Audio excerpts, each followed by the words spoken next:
32 ساڵ بەسەر ڕاپەڕینی شاری ڕەواندز تێدەپەڕێت کەوا لە ساڵی 1970 هاوڵاتیانی شاری ڕەواندز دژی زوڵم و ستەمیڕژێمی بەعس ڕاپەڕین و توانیان بۆ ماوەیەک ڕژێم لە شار وەدەرنێن. بەشداربووانی ڕاپەڕینی ئەو کات کەوا لە پێناو هێنانەکایی ئازادیەوە تێکۆشان بۆ پەیام دەدوێن و باس لە قوربانیدانی هاوڵاتیان و ئەو ڕۆژە سەختانە دەکەن.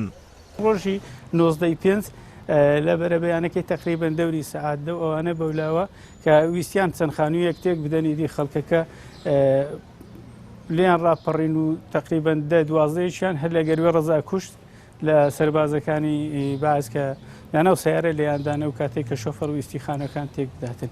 ئەو کاتە منیش وەکو ئەو خەڵکەی جەماوەر لەگەڵ ئەوەی ڕاپەڕین و ئەمن و بووم بابم لەگەڵ بوو مامم بەڕەحمەت بیتن لەگەڵ بووە باپیرەشم کە بووە یەکەمی شەهیدی ئەو ڕاپەڕینە شەهید محەممەد زیندین بەشدار بووەوە. ئەم بوو بە خۆمان لە گەڕەکی خوارێ بووین ماڵمان لەوێن دەرێکە بوو نێژیی منەظەمەی بووین چوینە لای منەظەمەی و تەقەمان لێکرد لە منەظەمەی و ئانیشتەقییان کردو و چەند کەسێک بریندار بوون لەوێن دەرێکە ویستیان خانی خراپکەن ویستیان خەلکی بگرن خەلچیان ئەوە ئەکرد ئەزیەتیانەداد هەو بوو ڕاپەڕینەکە دروست بوو خەڵکەکە وەڵا لێیدا خوای کرد نەزاعەتیشیدا لێرانەمەیتە ئەمن و استخباراتە لێرە کەوتە خوارێ لێرە ساک شۆفەرەکان فەنکەک لێدا ڕۆی دمچێ عەفارەی دەخانە مارێ مامازقات لێرە لە خوارێ حاسێ بوو. خەرچی ڕەواندز ڕاپەڕی بە گەورە و بچووک هۆکارەکەشی ئەوە بوو ڕژێمی بەعس بە تەمای ئەنفالکردنی دۆڵی ئاکوان بۆ ئەو گوندانە ئەنفال بکە.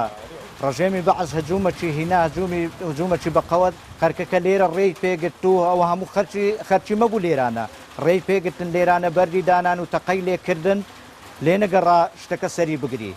ڕاپەڕینەکان بەرهەمی ڕەنج و ماندووبوونی هاوڵاتیانی کوردستان بووە کەوا دژی زوڵم و ستەمی بەعس وەستاونەتەوە و قبوڵیان نەبووە. کەچی لە ئێستاشدا دەسەڵاتدارانی هەرێم لە سەرپۆست و پلەپایڕێک ناکەون و بەرژەوەندی هاوڵاتیانیان لە بەرچاو نییە و بیریان چۆتەوە هاوڵاتیان قوربانی زۆریان داوە.